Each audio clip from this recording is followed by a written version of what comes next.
people are weird. Sometimes in a Facebook groups for massage therapists in particular, they have rules. There's no self-promotion. And I'm like, that is the worst business teaching principle I have ever heard. And I don't know why you're teaching massage therapists who already aren't good at business, bad business acumen out of things. I had a gentleman, there was an event I ran in Austin. Remember, my work is mat-based and clothed.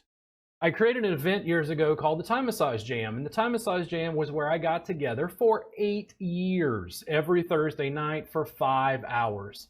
And I worked on nearly anyone for free and taught for free. Publicly clothed. And people went, oh my God, you got naked? I'm like, no.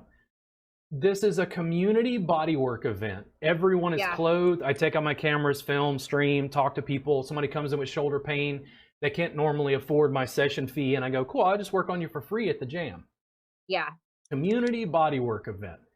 I love that. I fostered that, nurtured that, and there was a gentleman who came in who worked with us, and he did really, really great work. He was a very do-it-yourselfer.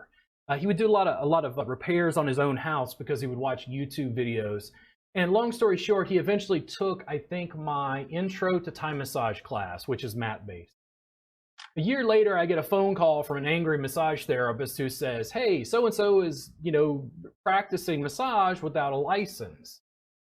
And I was like, who? And I once I figured out who it was, I was like, oh, okay, yeah, I know him. I've had his work at the jam. He's taken one of my classes. And I was like, okay, listen, if he's practicing massage without a license, report him. And they said, no, but he's using your certificate. And I'm like, wait. My certificate doesn't give him a license to break state laws. Right. Like I've had clients take my class with their partner because they wanted to learn a little bit they could do on each other, And as she got riled up, she said, no, but he's practicing massage without a license. And I'm like, so report him. And she said, but TDLR won't do anything. And I go, so why are you calling me? Like, I'm not the massage police. Like, I can't. And here's the deal. I know him. At one point, he went to jail because he refused to pay federal taxes to fund another war. And I remember having a phone call with him later and saying, hey man, I just wanted to check with you real quick. You know that I'm an upstanding citizen running a illicit massage business, trying to help people in teaching. It's like, if I was to politely ask you to not do what you're doing and do massage without a license, what would you tell me? And in a very floral language, he was like, F yourself. I went, cool, just wanted to make sure we were on the same page, because I continue to put out information, but people look at information differently when it's in a YouTube video as opposed to my subscription service, which is $7 a month. People literally, they find out that like a yoga teacher in Arizona will subscribe because they want to learn a little Thai massage and like blend it into their yoga class. And massage therapists find out that there are people who are not licensed studying with me online, and they start to get angry and they're like, you're not checking licenses? And I'm like, for $7 a month? Like, what? You want me to do a background check on somebody who's signing up for a $7 a month subscription service where I'm providing bulk footage of my classes? And this is, again, like, it was why I asked you, like, what do we do? Because we're on the ground level. There are people who just want me to go around and start reporting people. And I'm like, listen, Thai massage in its native homeland did not have a lot of regulation until very recently, including anatomy. It was just like an art that was passed down generation to generation. Then I'm a white guy in Texas, teaching this art form in like a very different cultural climate. Yes. I have enough problems trying to go teach in Arkansas. Like, I can't go around and like pick, and I've taken a Thai massage class. A yoga teacher's been in the class and told me very frankly that no state would ever regulate them from doing what they do in their healing work. And I just go, okay. There are therapists who think that I'm supposed to go out and report everyone, and I'm like, I don't have time. The problem is too big, and I have a limited amount of resources, how do I make the biggest impact? And I'm like, go back to your studio, turn on the cameras, and let's teach. Mm-hmm. It's way complicated. And, you know, him doing a session without a license to me is like fairly small as far as a problem compared to like when we talk about human trafficking, not just on a US level, but like globally. That, it just boggles my mind. Even having the conversation with you, I'm very happy to see the depth and complexity of the problem, which if we can't even define it, then it's like, how do we solve it? How do we make, you know, tangible differences in people's lives when we're operating from like limited information? Yeah. I think that looking for ways, there's always ways to plug in to make a difference, you know, but I do think that I empathize right now.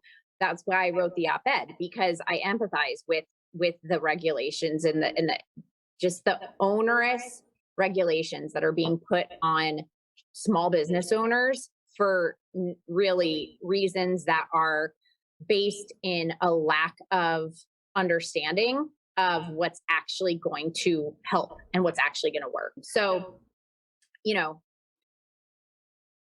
volunteer for an anti-trafficking organization, you know, donate money, like, you know, buy Zavera's oils, like all these things. Like, yeah, there's, you know, and then obviously like be aware of the issue. And if you see something that looks a little bit sketchy, then you should definitely report that, right? But is it your responsibility to report people who are taking your classes that are not licensed? I mean, I don't know why No, would you have so to people, and here's the distinction. People can take my classes without a license. Yeah, exactly. The So why difference would you is- need to check licenses? Say it again? Why would you need to check if they have a license or not? Well, massage therapists feel like they're an elite class. And I started making this distinction recently. I realized something because I started watching Bob Ross's The Joy of Painting. And I went, oh my God, I'm Bob Ross. Like I'm a curmudgeon and I'm angry and kind of, you know, drill instructory like the guy from Full Metal Jacket sometimes. But I'm like, oh no, happy little trees. Anybody can learn to paint. Anybody can learn Thai massage. I'm going to show you. And that's the thing. It's like we don't have regulations against artists because there's no harm, right? But with massage, it's like, no, people could be injured, people could be this, people could be that. And I go, okay, yeah, it is possible, but let me educate the public and teach them about the bicep. Let me teach them about how to safely work on this on their partner. Let me make myself available for text message or phone calls. Let me make myself available for online group live streams, private live streams to answer their questions. It's kind of like the Thai Massage Jam is a little bit like couples massage on steroids.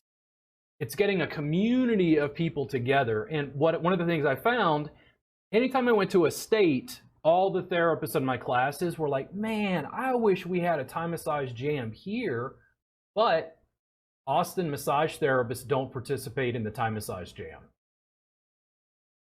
And I think, and we shut down because of COVID, of course. I think the reason is because massage therapists are an elite, protected class, and they didn't like that I was giving away the secrets to the public and anybody who wanted it basically for free. Does it make sense? That totally makes sense. And, you know, I mean, I can't necessarily blame them. Sometimes I feel that way as, I mean, this is going to sound ridiculous, but as a political scientist, when you read what the ridiculous things that people write on Facebook and they all think that they're political analysts, and you're like, no, you actually have no idea what you're talking about, but whatever, go ahead, try it, do it. So I get it. Like, again, I can understand where they're coming from a little bit, where they're like, wait a second, we have studied for years to learn how to do this. And these people just think that they're going to know what they're doing on the basis of one class. Like, no. So I get it. I get where they're coming from, you know. And there's elitism. I think there's elitism probably in every profession. Core curriculum in Texas is 500 hours. I don't really cover core curriculum in my online subscription service. I'm teaching them a slightly different art that's, again, mat-based and close-on. Right. There are 600 hours of my class recordings in that vault, and we upload new information every Monday. And now the videos are from 4 camera angles with anatomy on screen, and I'm teaching them more advanced like pain science through a mat-based perspective. And I'm like, well, what happens when there's 1,000 hours?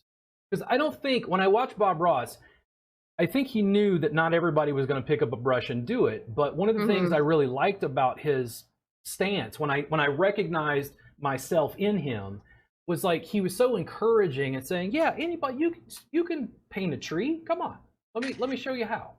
I don't expect the public to be as good as a licensed therapist at all. Yeah. One of the reasons I had the jam was, let's say a class was $400 or $500. So the therapist comes in, they take a class with me, it's $400 or $500. They couldn't practice my work at any massage facility in Austin. No place allows mat work. That's not massage.